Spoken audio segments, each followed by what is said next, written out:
இந்த வீடியோவில் economic scheduling problems எப்படி சால்வ் பண்ண போகிறோம், அது கிராஃப் மெத்தடை வச்சுன்னு பார்க்க போகிறோம். சில காம்படேட்டிவ் எக்ஸாம்ஸில் டைரெக்டாக நியூமரிக்கல் சொல்யூஷன் கண்டுபிடிக்கிற மாதிரியான ப்ராப்ளம் வரும். ஸோ அந்த டைமில் லேம்டா மெத்தட் யூஸ் பண்ணணும். அது லேம்டா ஃபஸ்ட்டு கண்டுபிடிச்சி அந்த லேம்டா வேல்யூ யூஸ் பண்ணி பவர் ஜெனரேஷனை கண்டுபிடிக்கணும். இப்போ இதே எம்சிக்யூ கொஷின்ஸ் இருந்துச்சுன்னா இந்த மாதிரி லேம்டா அதுலேருந்து பவர் ஜெனரேஷன் கண்டுபிடிக்காமல் ஸ்ட்ரைட்டாக அந்த ஆப்ஷன்ஸ்லேருந்தே நம்ம ஆன்சரை சூஸ் பண்ணிக்கலாம். இன்க்ரிமெண்டல் காஸ்ட் கர்வ் அப்படிங்கிற கான்செப்ட் தெரிஞ்சிச்சுன்னா இந்த இன்க்ரிமெண்டல் காஸ்ட் கர்வில் நம்ம எல்லாமே லீனியராக அப்ராக்சிமேட் பண்ணியிருப்போம். அது ஸ்ட்ரைட் லைனாக மாற்றிருப்போம். ஸ்ட்ரைட் லைனுடைய ஈக்குவேஷன் தெரியும், y = mx + c. ஸோ அந்த ஃபார்மேட்டுக்கு நம்ம ஈக்குவேஷன்ஸை மாற்றிக்கணும். ஸோ கொடுக்குற கொஷின்ஸ் எல்லாமே ஸ்ட்ரைட் லைன்லாம் இருக்கான்னு பார்க்கணும், இல்லைன்னா ஸ்ட்ரைட் லைனை மாற்றிக்கணும். மோஸ்ட்லி எல்லா கொஷின்ஸும் ஸ்ட்ரைட் லைன் ஃபார்மேஷன்லேயே கொடுத்துருவாங்க. அப்படி இல்லைன்னா இந்த மாதிரி குவாட்ராட்டிக் ஃபார்மில் இருக்கும்.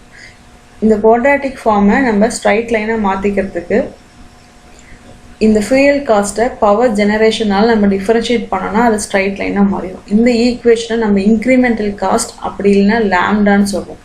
ஸோ கொஷின்ஸ் குவாட்ராட்டிக் ஃபார்மில் இருக்கும், இல்லைன்னா ஸ்ட்ரைட் லைனில் இருக்கும். குவாட்ராட்டிக்கில் இருந்துச்சுன்னா அதை ஸ்ட்ரைட் லைனாக மாற்றிக்கணும். இப்போ இந்த ஸ்ட்ரைட் லைன் ஈக்குவேஷன் தான் எம்சிக்யூ சால்வ் பண்ணுறதுக்கு யூஸ் பண்ணிக்க போகிறோம். அது மெயினாக அதில் இருக்கக்கூடிய கான்ஸ்டன்ட்ஸ், இந்த 2a and b அப்படிங்கிற கான்ஸ்டன்ட் தான் நமக்கு வேணும். ஸோ அதுக்கு நம்ம ஜஸ்ட் ஒரு எக்ஸாம்பிளுக்கு 2 யூனிட் எடுத்துருக்கோம். இப்போ 2 யூனிட்டோட ஜென்ரல் ஃபார்ம், அதாவது ஃபியூயல் காஸ்ட் இன்க்ரிமெண்டல் காஸ்டோடைய ஜென்ரலைஸ்ட் ஃபார்ம் இது. இதுலேருந்து நம்ம ஒரு 2 கேஸாக பிரிச்சுக்க போகிறோம். இப்போ கேஸ் 1 பார்த்தோம் அப்படின்னா லேம்டா 1ல் இருக்கக்கூடிய கான்ஸ்டன்ட்ஸ், அது 2ab அப்படிங்கிற 2 கான்ஸ்டன்ட்டும் லேம்டா 2ஓட கம்பேர் பண்ணணும். கம்பேர் பண்ணும்போது 2 கான்ஸ்டன்ட்டுமே, அதாவது 2ab அப்படிங்கிறது ரெண்டுமே ஒன்று இன்க்ரீஸ் ஆகணும், இல்லைன்னா டிக்ரீஸ் ஆகணும். அது அதிகமாக இருக்கணும், இல்லைன்னா கம்மியாக இருக்கணும். இந்த கேஸில் பார்த்தோன்னா லேம்டா 1ல் இருக்கக்கூடிய 2a and b ரெண்டுமே லேம்டா 2ல் இருக்கக்கூடிய 2a and b-ஐ விட கம்மியாக இருக்குது. ஸோ இது ஜஸ்ட் ஒரு எக்ஸாம்பிளுக்கு தான். அப்போது எப்படி இருக்கலாம்னா ஒரே ஈக்குவேஷன் இருக்கக்கூடிய கான்ஸ்டன்ட்ஸ் ஒன்று அதிகமாக இருக்கணும், இல்லைன்னா கம்மியாக இருக்கணும். சில கொஷின்ஸ் ஈக்குவலாக இருக்கிற மாதிரி வரும். ஸோ அந்த கான்செப்டே வேறு. இங்கே நம்ம இன்க்ரீஸ் அதாவது அதிகமாக இருக்கா, இல்லை லோவஸ்ட் வேல்யூவா, இல்லை ஹையஸ்ட் வேல்யூவா அப்படிங்கிறதான் நமக்கு வேணும். ஸோ இதை வச்சு நம்ம ஒரு இன்க்ரிமெண்டல் காஸ்ட் கர்வ் வரைஞ்சோன்னா இந்த கிராஃப்லேருந்து நமக்கு வரக்கூடிய இன்ஃபரன்ஸ் என்னன்னா இது எல்லாமே சிமிலர் பிஹேவியர். அதாவது ஒரு ஈக்குவேஷனில் இருக்கக்கூடிய எல்லா கான்ஸ்டன்ட்ஸும் ஒரே மாதிரி பிஹேவ் பண்ணுது. அப்போ ரெண்டுமே அதிகமாக இருக்குது, இல்லைன்னா ரெண்டுமே கம்மியாக இருக்குது. ஸோ இது எல்லாமே சிமிலர் பிஹேவியர். ஸோ அந்த மாதிரி இருக்கக்கூடிய இன்க்ரிமெண்டல் காஸ்ட் கர்வில் நம்ம லேம்டா வேல்யூவை பார்க்கணும். எந்த ஜெனரேட்டிங் யூனிட்டுக்கு லேம்டா வேல்யூ கம்மியாக இருக்குன்னு பார்க்கணும். இந்த கேஸில் ஜெனரேட்டிங் யூனிட் 1ஓடைய லேம்டா வேல்யூ கம்மியாக இருக்குது. ஸோ எதுக்கெல்லாம் இன்க்ரிமெண்டல் காஸ்ட் கம்மியாக இருக்கோ அந்த யூனிட்டோடைய பவர் ஜெனரேஷனை நம்ம இன்க்ரீஸ் பண்ணலாம். ஸோ இதுதான் இந்த கான்செப்ட். இதே கேஸ் 2ல் பார்த்தோன்னா கான்ஸ்டன்ட்ஸ், ஒரு ஈக்குவேஷன் இருக்கக்கூடிய கான்ஸ்டன்ட்ஸ் சிமிலராக பிஹேவ் பண்ணாது. அதாவது ஒன்று அதிகமாக இருந்துச்சுன்னா ஒன்று கம்மியாக இருக்கும். இதுதான். ஸோ இதில் பார்த்தோன்னா லேம்டா 1ல் 2a 0.2, ஆனால் இங்கே 2a செகண்ட் 1ல் 0.4. 2a இங்கே ஈக்குவேஷன் 1ல் கம்மியாக இருக்குது. b எப்படி இருக்குன்னா அதிகமாக இருக்குது. ஸோ இந்த மாதிரி ஒன்று அதிகமாக இருந்துச்சுன்னா ஒன்று கம்மியாக இருக்கும். இந்த மாதிரி டிஸ்சிமிலர் பிஹேவியர் இருந்துச்சுன்னா இது எல்லாமே கேஸ் 2ல் கொண்டு வந்திருக்கோம். ஸோ இந்த மாதிரி கொஷின்ஸ் வந்துச்சுன்னா நம்ம b/2a அப்படிங்கிற வேல்யூ கண்டுபிடிக்கணும். b/2a அப்படிங்கிறது இந்த லேம்டாலே இருக்கும். அதை வச்சு நம்ம b/2a கண்டுபிடிப்போம். இந்த b/2a கம்பேர் பண்ணும்போது எதுக்கு ஜாஸ்தி வேல்யூ இருக்கோ அந்த யூனிட்டோடைய பவர் ஜெனரேஷனை என்ஹான்ஸ் பண்ணணும். இது கான்செப்ட் 2, அது கேஸ் 2ல். ஸோ இதனுடைய சும்மா ஒரு ப்ராப்ளம்ஸ் பார்ப்போம். இது எல்லாமே கேட் கொஷின்ஸ். இப்போ ரீசெண்டாக 2021ல் வந்தது. இப்போ இந்த கொஷினே ஃபஸ்ட்டு பார்த்தோம் அப்படின்னா கொடுத்துருக்கிற கொஷின் ஸ்ட்ரைட் லைனாக இருக்கான்னு ஃபஸ்ட்டு பார்க்கணும். இங்கே இருக்கிறது ஸ்ட்ரைட் லைன் தான். சரி, ஓகே. இப்போ இதை வச்சுட்டு அடுத்து நம்ம கான்ஸ்டன்ட்ஸை கம்பேர் பண்ணோம். கம்பேர் பண்ணும்போது ரெண்டுமே சிமிலர் பிஹேவியர் இல்லை. அது போத் B and 2A ரெண்டுமே கம்பேர் பண்ணும்போது சிமிலர் பிஹேவியர் இருக்கான்னு பார்க்கணும். இங்கே டிசிமிலர் பிஹேவியர், அப்போ இது கேஸ் 2. கேஸ் 2னா B/2A கண்டுபிடிக்கணும். அதில் எதுக்கு ஜாஸ்தின்னு பார்க்கணும். யூனிட் 1க்கு ஜாஸ்தி. அப்போது யூனிட் 2 கம்பேர் பண்ணும்போது யூனிட் 1உடைய பவர் ஜெனரேஷன் அதிகமாக இருக்கணும்.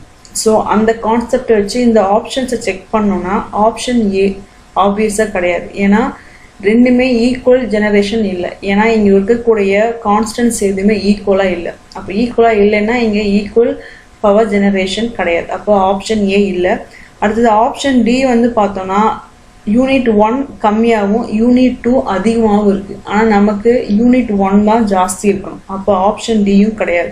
அப்போ பாசிபிள் ஆப்ஷன்ஸ்னு பார்த்தோன்னா பி அண்ட் சி. இந்த பி அண்ட் சியில் எதை சூஸ் பண்ணுறது அப்படின்னு பார்த்தோன்னா இங்கே நம்ம ரேஷியோ எடுக்கலாம். அதாவது யூனிட் 1 அண்ட் யூனிட் 2 இதோட ரேஷியோ பார்த்தோன்னா இந்த ரேஷியோவும் இங்கே இருக்கக்கூடிய ஆப்ஷன்ஸில் இருக்கிற ரேஷியோவும் எது ஆல்மோஸ்ட் நியராக இருக்குன்னு பார்த்தோன்னா ஆப்ஷன் பி வந்து நமக்கு நியராக இருக்கும். ஸோ ஆப்ஷன் பியை நம்ம சூஸ் பண்ணிக்கலாம்.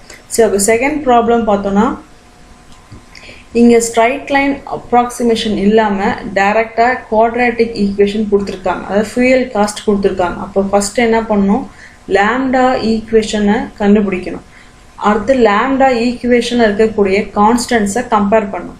இப்போ கம்பேர் பண்ணும்போது பி கம்பேர் பண்ணுறோம், அடுத்து 2A கம்பேர் பண்ணுறோம். இது யூனிட் 1, இது யூனிட் 2. ரெண்டையும் கம்பேர் பண்ணும்போது சிமிலர் பிஹேவியர் இருக்குது. அப்போ சிமிலர் பிஹேவியர்னா கேஸ் 1. அப்போ கேஸ் 1னா அதனுடைய இன்க்ரிமெண்டல் காஸ்ட் வேல்யூ பார்க்கணும்.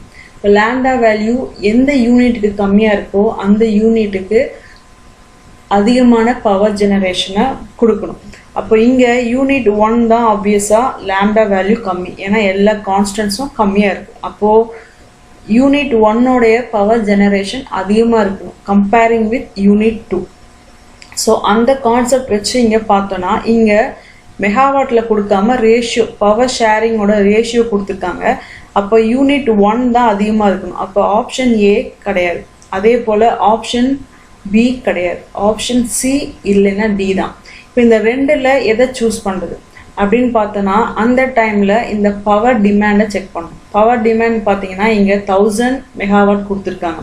அப்போ ஃபஸ்ட்டு வந்து ரெண்டு யூனிட் இருக்கிறதுனால ஃபஸ்ட்டு ரெண்டும் ஈக்குவலாக ஷேர் பண்ணிக்கிறதா அசியூம் பண்ணிட்டோன்னா யூனிட் 1க்கு 500, யூனிட் 2க்கும் 500. இப்போது நம்ம லாஜிக் பிரகாரம் யூனிட் 1க்கு அதிகமான பவர் ஜெனரேஷன், அப்போது மோர் தென் 500, யூனிட் 2க்கு லெஸ் தென் 500 அப்படிங்கிற அலோகேஷனை கொடுக்க போகிறோம். அப்போது அந்த கான்செப்ட் வச்சு பார்த்தோம் அப்படின்னா இந்த 3:2 அப்படிங்கிற லாஜிக் வராது. ஏன்னா இந்த பவர் அதிகபட்சமான ரேஷியோவே இங்கே 4 தான். அப்போது 1000 / 4னா 250 மெகாவாட் தான். ஒரு ரேஷியோ ஒரு ஷேர் வந்துட்டு 250. அப்போது 500 எபோ இல்லைன்னா 500 பிலோ. அப்போது இங்கே வந்து நமக்கு 2னா இங்கே 500 பிலோ வரணும் யூனிட் 2. ஆனால் அப்போ இது வரல. அப்போது ஆப்ஷன் சி கிடையாது. இங்கே ஆப்ஷன் டி தான் ஆன்சர். இப்போ இந்த கொஷின் பார்த்தோன்னா இதுலேயே அதே போல் ஃபியூயல் காஸ்ட் ஈக்குவேஷன் கொடுத்துருக்காங்க. நம்ம என்ன பண்ணணும், ஃபஸ்ட்டு லாம்டா கண்டுபிடிச்சிக்கணும். இப்போ லாம்டா 1 லாம்டா 2 கண்டுபிடிச்சிட்டு அதில் இருக்கக்கூடிய கான்ஸ்டன்ட்ஸை கம்பேர் பண்ணுறோம். இப்போ ரெண்டுமே வந்து பார்த்தீங்கன்னா டிசிமிலர் பிஹேவியர். அப்போ இது கேஸ் 2. அப்போ B/2A அப்படிங்கிற வேல்யூ கண்டுபிடிக்கிறோம். ரெண்டையும் கம்பேர் பண்ணும்போது எந்த வேல்யூ அதிகமாக இருக்குன்னு பார்க்கணும். அதுக்கு பவர் ஜெனரேஷன் ஜாஸ்தி பண்ணணும். அப்போ இங்கே யூனிட் 2க்கு வந்துட்டு 50. அப்போது பவர் ஜெனரேஷன் அதிகமாக வந்து யூனிட் 2க்கு இருக்கணும். ஸோ அந்த கான்செப்ட் வச்சு இங்கே ஆப்ஷன்ஸை செக் பண்ணோன்னா ஆப்ஷன் ஏல யூனிட் 2 கம்மியாக இருக்குது 0. அப்போ ஆப்ஷன் ஏ கிடையாது. அதே அப்படியே கீழே செகண்டில் வந்தோன்னா இங்கே ஆப்ஷன் பியில் இங்கே செகண்ட் யூனிட்டுக்கு கம்மியாக இருக்குது. அப்போது அந்த ஆப்ஷனும் கிடையாது. அதுக்கு அடுத்து பார்த்தோன்னா ஆப்ஷன் சி இல்லைன்னா டி. இந்த ரெண்டில் எதை சூஸ் பண்ணுறது? இங்கே ஆப்ஷன் டி பார்த்தோன்னா PG1ஓட வேல்யூ 0 மெகாவாட் இருக்குது. 0ங்கிறது இங்கே பாசிபிள் இல்லை. ஏன் அப்படின்னா நமக்கு இங்கே சம் வேல்யூ இருக்குது, கான்ஸ்டன்ஸ் இருக்குது. அப்போ கண்டிப்பாக அங்கே ஏதோ ஒரு மோர் தென் 0 அப்படிங்கிற பவர் ஜெனரேஷன் யூனிட் 1ல் இருக்கும். ஸோ அப்போது ஆப்வியஸாக ஆப்ஷன் டியும் இல்லை. அப்போ சி தான் நமக்கு கரெக்டான ஆன்சர். ஸோ இந்த கொஷின் பார்த்தோம் அப்படின்னா ரெண்டு இன்க்ரிமெண்டல் காஸ்ட் கர்வ் கொடுத்துட்டாங்க. அதில் நமக்கு பவர் ஜெனரேஷனும் இருக்குது, அதாவது மினிமம் லிமிட் அதே போல் மேக்ஸிமம் லிமிட் பவர் ஜெனரேஷன் கொடுத்துட்டாங்க. ஸோ இந்த ரெண்டையும் நம்ம என்ன பண்ண போகிறோன்னா கம்பைன் பண்ணால் இந்த மாதிரி நமக்கு ஒரு இன்க்ரிமெண்டல் காஸ்ட் கர்வ் கிடைக்கும். ஸோ இது நமக்கு எப்படி இருக்குன்னா கேஸ் ஒன்னோடைய பிஹேவியர் தான். அப்போ கேஸ் ஒன்னா சிமிலர் பிஹேவியர். அப்போது நமக்கு இன்க்ரிமெண்டல் காஸ்ட் வேல்யூ பார்க்கணும். யூனிட் ஒன்னோடைய incremental cost value lambda value கம்மியாக இருக்குது. அப்போது ஏவோடைய ஜெனரேஷன் ஜாஸ்தி இருக்கணும் comparing with unit B. So இப்போ எவ்வளோ ஜாஸ்தி இருக்கலாம் அப்படின்னா இங்கே இதனுடைய பவர் லிமிட்டும் கொடுத்துட்டாங்க. இப்போ லிமிட் பார்த்தோன்னா மினிமம் லிமிட் 200, மேக்ஸிமம் லிமிட் 450. அப்போது யூனிட் ஏவோடைய ஜெனரேஷனை மேக்ஸிமம் 450 மெகாவாட் வரைக்கும் நம்ம இன்க்ரீஸ் பண்ணிக்க முடியும். ஸோ அப்போ அந்த லாஜிக் வச்சு பார்த்தோன்னா யூனிட் ஏக்கு வந்து 450 போக மீதி உள்ள பவர் டிமாண்ட் தான் அடுத்த யூனிட்டுக்கு ஜெனரேஷனாக அலோகேட் பண்ண முடியும். ஸோ இங்கே 700 இருக்குது. இப்போ 700 - 450னா மீதி உள்ள 250 தான் யூனிட் பிக்கு போகும். ஸோ அந்த ஆப்ஷன் பார்த்தோன்னா ஏக்கு 450 வரும். அப்போ ஏக்கு 450 அப்படின்னா இங்கே ஆப்ஷன் சி தான் ஒரே சாய்ஸ். அப்போது சி தான் கரெக்டான ஆன்சர். ஸோ இந்த கொஷினில் இன்க்ரிமெண்டல் காஸ்ட் அப்படிங்கிறது டேரெக்டாக கொடுத்துட்டாங்க. ஸோ இன்க்ரிமெண்டல் காஸ்ட் இங்கே 3 யூனிட் இருக்குது. இதில் லாஸ்ட் யூனிட் பார்த்தோம் அப்படின்னா ஏவோட வேல்யூவே இல்லை, வெறுமனே பி தான் இருக்குது, வெறும் கான்ஸ்டன்ட் மட்டும்தான் இருக்குது. ஸோ இங்கே அதே போல் மினிமம் அண்ட் மேக்ஸிமம் லிமிட்ஸும் கொடுத்துட்டாங்க. ஒரு ஜெனரேஷன் அப்படின்னா அது வந்து 50க்கு கீழேயும் போகக்கூடாது, 300க்கு மேலேயும் வரக்கூடாது. அடுத்து பவர் டிமாண்ட் 700. ஸோ இந்த இன்க்ரிமெண்டல் காஸ்ட்டை வச்சு நம்ம ஒரு இன்க்ரிமெண்டல் காஸ்ட்க்காக வரைஞ்சோம் அப்படின்னா மெயினாக first will start with unit 3. இப்போ யூனிட் 3ல் இருக்கக்கூடிய இன்டர்செப்ட் வந்து 30. இங்கே எந்த ஒரு வேல்யூ ஸ்லோப் எதுவுமே இல்லை, எம்மோட வேல்யூ இல்லை. அப்போ ஸ்லோப் இல்லைன்னா அது டைரெக்டாக அது ஸ்ட்ரைட் லைன். அப்போ ஸ்ட்ரைட் லைன் அப்படின்னா இது என்ன மீனிங் அப்படின்னா நம்ம எவ்வளோ தான் பவரை வந்து இன்க்ரீஸ் பண்ணாலும் என்ன சேஞ்ச் பண்ணாலும் பவர் ஜெனரேஷனில் நமக்கு காஸ்ட்டில் எந்த டீவியேஷனும் இருக்காது. அதாவது 50லேருந்து 300 வரைக்கும் நம்ம எவ்வளோ வேணால் பவர் ஜெனரேஷனை மாற்றிக்கலாம். அப்படி மாற்றினாலும் நமக்கு காஸ்ட் மாறவே இல்லை தேர்ட் யூனிட்டுக்கு. அப்போது தேர்ட் யூனிட்டோடைய ஜெனரேஷனை நம்ம ஃபஸ்ட்டு ப்ரிஃபரன்ஸாக எடுத்துக்க போகிறோம். ஏன்னா நமக்கு காஸ்ட்டு தான் இம்பார்ட்டன்ட் இல்லையா, நம்ம பார்க்குறதே எக்கனாமிக் ஆப்ரேஷன். அப்போது காஸ்ட்டை குறைக்கணும் அப்படின்னா G3 தான் நமக்கு ஃபஸ்ட்டு ப்ரிஃபரன்ஸ். அப்போது மேக்ஸிமம் லிமிட் எவ்வளவோ அது வரைக்கும் நம்ம கொண்டுட்டு போகலாம். ஏன்னா அது வரைக்கும் நமக்கு காஸ்ட்டு வந்து எந்த ப்ராப்ளமும் இல்லை. அப்போது 300 அப்படிங்கிறது P3யோட வேல்யூ 300. அதை வச்சு நம்ம ஆப்ஷன்ஸ் தேடணும் அப்படின்னா ஏ அண்ட் பி தான் நமக்கு மோராலெஸ் வந்துட்டு நமக்கு சூட்டபுளாக இருக்கும். ஸோ இப்போ அதில் வந்து நமக்கு எதுன்னு செக் பண்ணணும். இப்போ மீதி உள்ள லோடு எவ்வளோன்னு பார்க்கணும். 700ல் 300 போச்சுன்னா மீதி 400 தான். மீதி உள்ள 2 யூனிட்டும் நமக்கு ஷேர் பண்ண போகுது. ஸோ இது ரெண்டும் எப்படி இருக்குன்னா சிமிலர் பிஹேவியரா இல்லை டிசிமிலர் பிஹேவியரான்னு பார்க்கணும்.